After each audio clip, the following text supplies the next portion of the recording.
Hi, I'm Reverend Wendy Craig-Purcell here at the Unity Center in San Diego. Thank you so much for watching today. If you'd like to support the work that we do here, please consider making a contribution. Go to our website. It's easy to do. Thank you in advance for that contribution.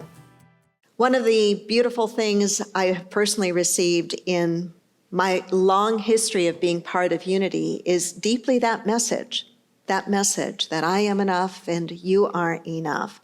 And when we live from that awareness, we step into our own power, we step into our own uniqueness. We are able to give of our gifts to the world in a way that can make this world a better place for all of us. We have been exploring, as I shared with you a moment ago, Brené Brown's book, The Gifts of Imperfection. We do have a few more of these upstairs. I know we ran out last week. We ordered some more. The Gifts of Imperfection is about the idea of coming to live our lives from a place of worthiness, from a place of wholeness. And for many of us, that means that we've got a little bit of undoing to do, a little bit of healing to do. I think we start off as babies and as very young children, already knowing that we're enough, already knowing that we're worthy. And then we experience life, and we experience all different kinds of messages and experiences and tell ourselves all different stories about those. And before we know it, we can begin to feel like I'm not enough, or somehow there's something wrong with me. And so it requires us doing a little bit of that inner work, doesn't it? It requires some healing, and that's what we're going to be looking at this morning, the idea of cultivating self-compassion and letting go of perfectionism. Cultivating self-compassion and letting go of perfectionism. Say that with me. Cultivating self-compassion and letting go of perfectionism. Brené begins the chapter with a quote from Anna Quindlen. The thing that is really hard and really amazing is giving up on being perfect and beginning the work of becoming yourself. You think about that. The work of becoming yourself, it's like finally being able to go, just exhale. The work or the journey, the joy of becoming yourself. In this particular chapter, Brené talks a lot about the connection between shame and perfectionism. She says that shame is the birthplace of perfectionism, and that often we try to protect ourselves from ever being embarrassed or feeling shame by trying to be perfect. And that's a setup for tremendous disappointment. Why? Because we can't be, there's no such thing as a perfect person. There is a whole person. There is a complete person. There is a growing and evolving person. There is innate divinity and goodness within every one of us. But this idea of perfection just isn't real. And if we are living our lives trying to fit into whatever we think that is, we will find ourselves forever disappointed, forever disappointed. I found it tremendously helpful, a piece in her chapter where she writes about perfectionism not being the same thing as striving to be your best. I want to read this to you, and I really ask you to take it in. I hope it is as meaningful and helpful to you as I know it has been to me.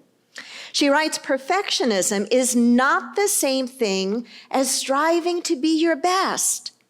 We live in a spiritual teaching that really encourages us to be our better selves, that encourages us to grow, and I think that is a good thing.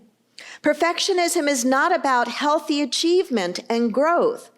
Perfectionism is the belief that if we live perfectly, love perfect, and act perfect, we can minimize or avoid the pain of blame, judgment, and shame. It's a shield. It weighs us down. It prevents us from taking flight. She writes, perfectionism is not self-improvement. It is at its core about trying to earn approval and acceptance. Most perfectionists were raised being praised for performance and achievement, and grades and manners and rule following and people pleasing and appearance. And somewhere along the way, we adopt this debilitating belief system that says, I am what I accomplish. Please, perform, perfect.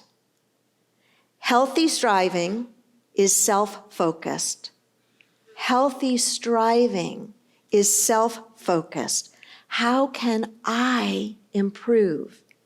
Perfectionism is other-focused. What will they think?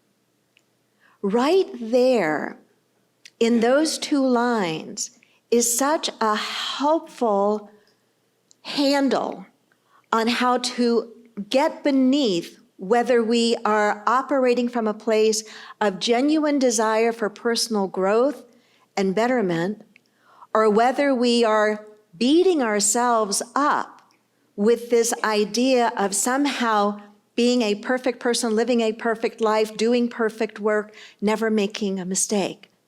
That one is self-focused and the other is other-focused. If you think about it, perfectionism can lead to depression, can it not? How in the world can we ever feel vitally alive if we're striving for perfection? It can lead to anxiety. How in the world can we ever feel calm and centered if we're always concerned about what are they thinking? How are they judging me? How am I being evaluated?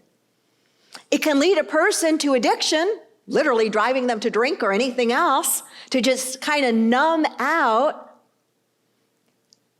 And it can also lead, and this is one of the most disappointing things, I think, to life paralysis. To missing out on opportunities to try something new or to go someplace new or to learn something different, to venture out into a bigger world than we've experienced before because we are afraid, maybe I won't do it okay. Maybe I will look foolish. Maybe I will make a mistake. And so we shrink into a smaller and smaller and smaller cocoon, denying ourselves the joy of a fuller, richer life, and denying those around us the opportunity maybe to be inspired as well. I think of the kinds of experiences and people that have inspired me to try things, and often it is somebody that I've seen stumbling their way, trying to do something new and different, trying to learn something, and not really giving a darn what anybody else might think while they're kind of fumbling along. I find that deeply, deeply inspiring and permission-giving. In this chapter, she gives many examples, and one example that she gives that I think many women, and I suppose some men as well, but I know it's very common for women, to struggle with body image. You can quietly nod your head if you can relate to that one at all. And I've experienced how as I get a little bit older, things look a little bit different. And there's more opportunity to deal with where am I coming from if I am trying to be my better self physically. Is it from a place of beating myself up, or is it from a place of saying, wait a minute, I want to take the best care of myself that I possibly can. I want to do the things, whether it's proper eating or exercising or meditating or any of those kinds of things, not because of trying to be something perfect, but because I want to feel healthy and alive. And how many young women and middle-aged and older women still struggle with that, right? It's this false sense of perfection. I love her line. Perfectionism didn't lead to results, it led to peanut butter. Isn't that great? Perfectionism didn't lead to results. It led to peanut butter. I can relate to that. or dark chocolate or any of the other number of things that it could lead to. She reminds us, and remember, she's a researcher. She's a researcher. She got into this work trying to better understand what are the elements that people who live wholehearted lives seem to experience. How do they do that? And so she spent her professional and academic career researching that. And some of what she found is that all of the data suggests that all of us have some of this perfectionistic tendency within us. All of us have at least some of it. And so the journey then is discovering, what are we going to do about that? I have to tell you something. As I was working on this lesson, I had written myself a note, and the note was, well, what do I do with the comment that Jesus made? Our teacher and way shower spiritually, teacher of consciousness. What do I do with the comment that he made when he said, therefore be ye perfect, as your heavenly Father is perfect? It's like, well, I want to cross that out. But he said, therefore be ye perfect, as your heavenly Father is perfect. So I did some research on it. And what I found is that the word perfect would have been more accurately translated, not as perfect, but as complete and whole. Yeah, doesn't that feel different? Be ye complete and whole, as your heavenly Father, as the divine idea of the one is complete and whole. Complete and whole, not some impossible to reach standard, but be ye complete and whole. And then I thought, well, how do you do that? How do you do that? So much of it has to do with remembering that the spark of the divine exists within each and every one of us, whether we acknowledge it or not. It is still there. And doing what we need to do to uncover it, to get in touch with it, to not be afraid, to express it. Jesus said, let your light shine. He didn't say, put it on a dimmer switch. He didn't say, try to be a light like somebody else, but be your own. Be whole. Be as complete as you can. And for many of us, that means there's a little bit of work to do, right? A little bit of healing work, a little bit of undoing maybe the messages that we got, and some of the messages that some of us got in church, where we were told that somehow, and I don't know why anybody would believe this, that we are miserable sinners, unworthy of anything good. That is such a lie. Who in the world would be motivated to be their better selves out of shame and guilt? I don't know. I just don't think that works. But you can love me into being a better version of myself. You can remind me of the divine in me, and that inspires me to be a better version of myself. But you can't shame me or guilt me into being a better version of myself. I might make a temporary, momentary improvement, but I promise you it won't last because it hasn't taken root. And I can love you into a better version of yourself. I can't guilt you there. I won't guilt you there, and I won't frighten you there. I think a much healthier approach for us is this, to notice if we think we are operating from perfectionism. When we are doing something, to notice if we think we are operating from perfectionism, and if we have a feeling that maybe we are, to be willing to push the pause button for a moment and to try to look beneath that and explore it a little bit more deeply with questions like this. Is what I am doing right now coming from my personal desire for growth and improvement? Is what I am doing right now, whatever that may be, coming from my personal desire for growth and improvement? Is it bringing me joy and satisfaction?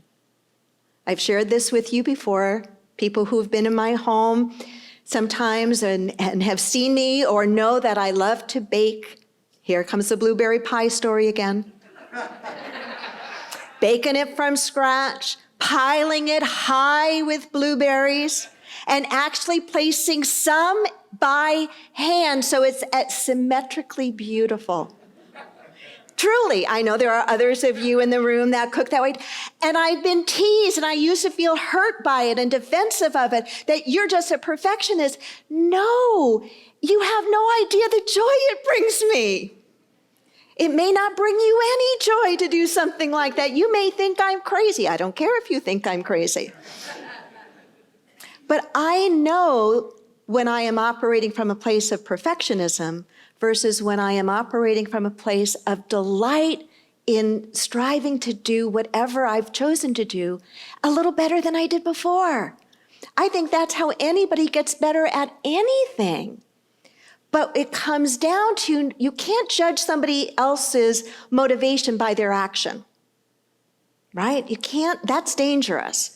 Jesus said, don't judge by appearances. It's what's beneath that. So when you catch yourself acting in what might be considered a perfectionist way, go a little deeper and ask yourself, what is genuinely motivating that behavior? Is it a desire for personal growth? Is it a desire for excellence? Is it a desire for beauty? If you put me in a cave all by myself, I would still rearrange the rocks and I'd make that cave look as pretty as it could. Not for you, for me, because it would give me satisfaction. You might not care, and that's okay. We probably wouldn't live well together, though. Anyway, that's a whole other story. Another pause point is to notice when we're holding ourselves back. When we're holding ourselves back from trying to do something new and different, whether it's to become more socially adept or to learn a new skill or a new hobby or a new craft, if we're holding ourselves back, to ask ourselves, what's beneath that? Is it that I'm embarrassed to begin as a beginner? Simple way to tell the difference is this. If no one was looking, would my behavior be any different? If no one was looking, would my behavior be any different? Say that with me. If no one was looking, would my behavior be any different?